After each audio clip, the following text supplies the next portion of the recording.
आज हम सीखेंगे इस एम आर का यूज़, वो भी स्पोकन इंग्लिश के लिए।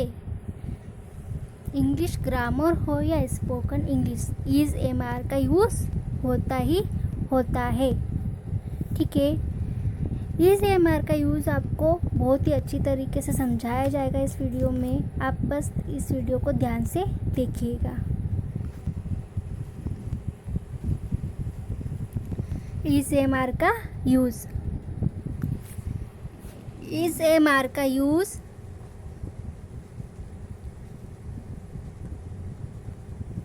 इस एम आर का यूज़ सिंपल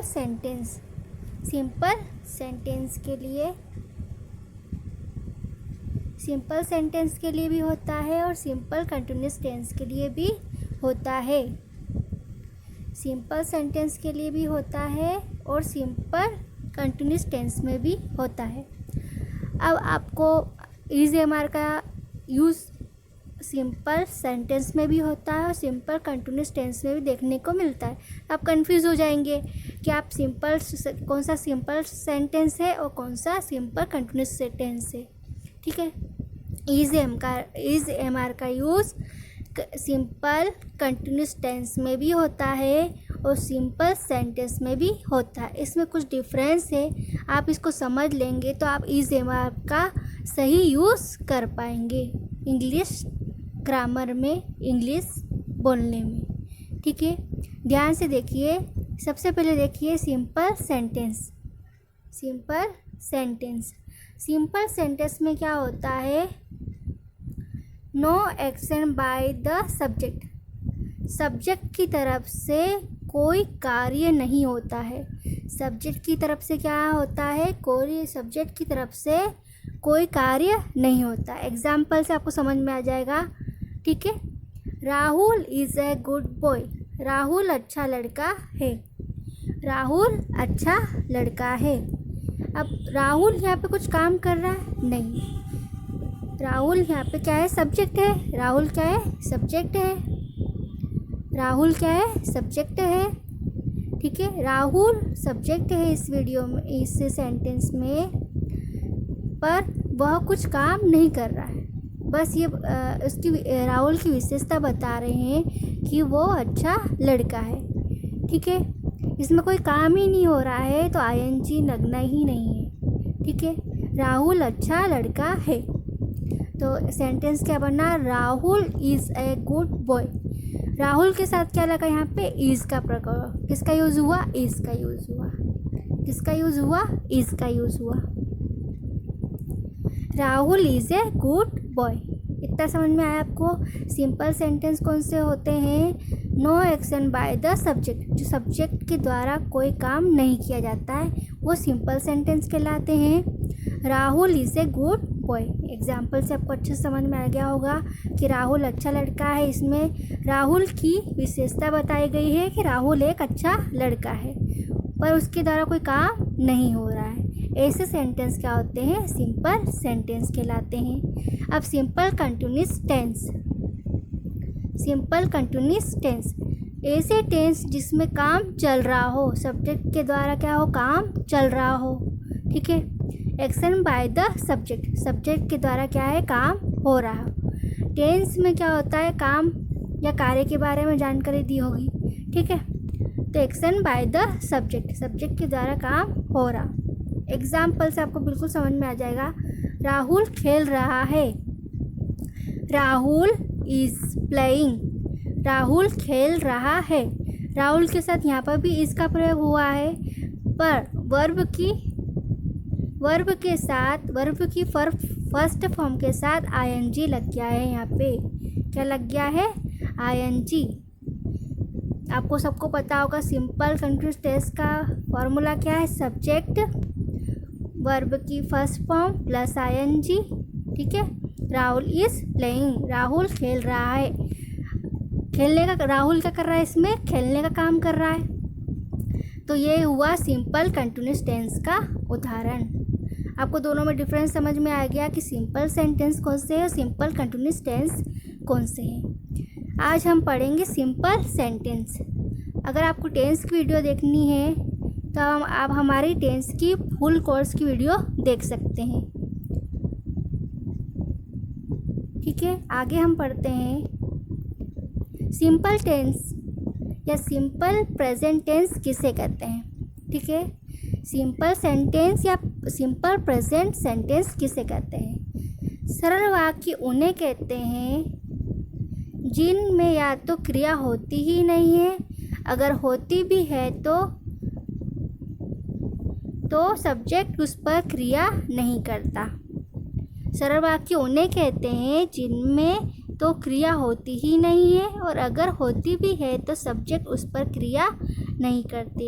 एग्जाम्पल हमने दिया था, राम अच्छा लड़का है, Ram is a good boy.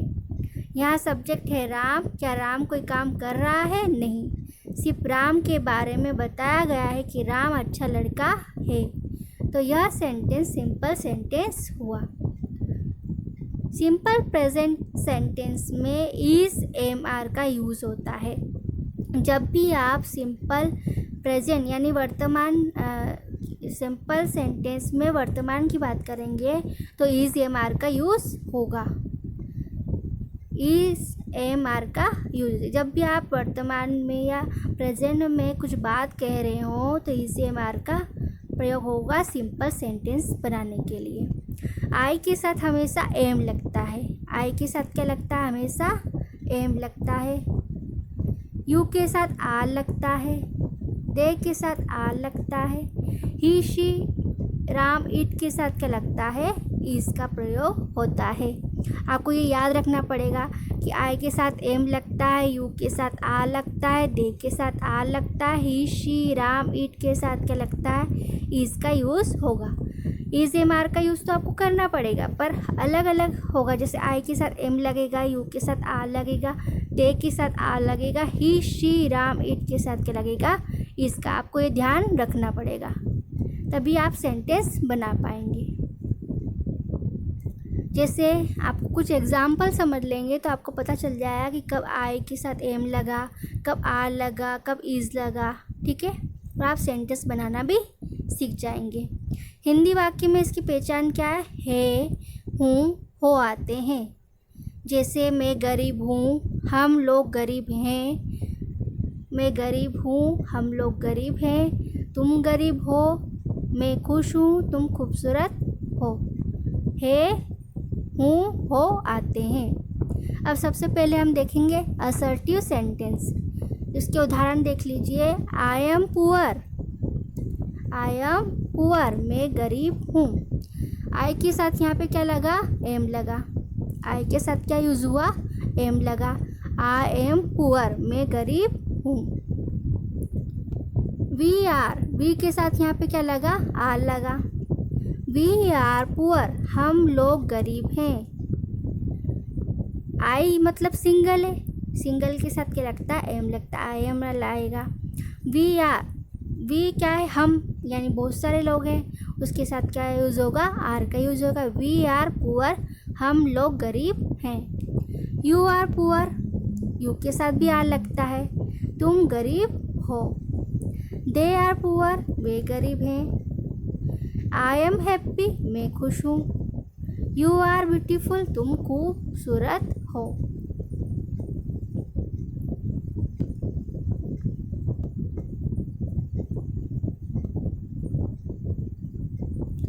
I am poor, मैं गरीब हूँ। वी आर पुअर, हम लोग गरीब हैं। यू आर पुअर, तुम गरीब हो। दे आर पुअर, वे गरीब है। आई एम हैप्पी, मैं खुश हूँ।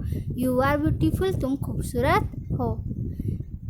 ये सब सेंटेंस में है, हूँ, हो आया है। हमने आई के साथ एम का यूज़ किया, वी के साथ आर का यूज़ किया, दे के साथ आर का यूज़ किया, आई एम। ठीक है, और ही शी इट होता था, हम क्या करते? यूज़ इसका प्रयोग करते। ठीक है, अब नेगेटिव बनाने के लिए, नेगेटिव सेंटेंस बनाने के लिए subject is am are plus not और फिर ऑब्जेक्ट आएगा। यही स्ट्रक्चर होगा। सब्जेक्ट होगा, फिर उसके बाद इज एम आर का यूज़ करेंगे या नॉट, फिर नॉट, फिर ऑब्जेक्ट आएगा। जैसे एग्जाम्पल देखिए, ही इज़ नॉट बैड, वह बुरा नहीं है। यहाँ पे इज़ आया, ही के साथ क्या आया, इज़ आया और उसके बाद नॉट आया। ही इज़ नॉट बैड, वह बुरा नहीं है। यहाँ पे वी के साथ आर आया और उसके बाद नॉट आया और रिच आया। वी आर नॉट रिच, हम लोग अमीर नहीं हैं। वी आर नॉट रिच, हम लोग अमीर नहीं हैं। You are not a thief, वह तुम चोर नहीं हो। You are not a thief, तुम चोर नहीं हो। इसे नेगेटिव सेंटेंस बनते हैं। नेगेटिव सेंटेंस बनाने के लिए हमेशा नॉट का प्रयोग करते हैं। नॉट का मतलब होता है नहीं। Is am are plus not plus object लगेगा।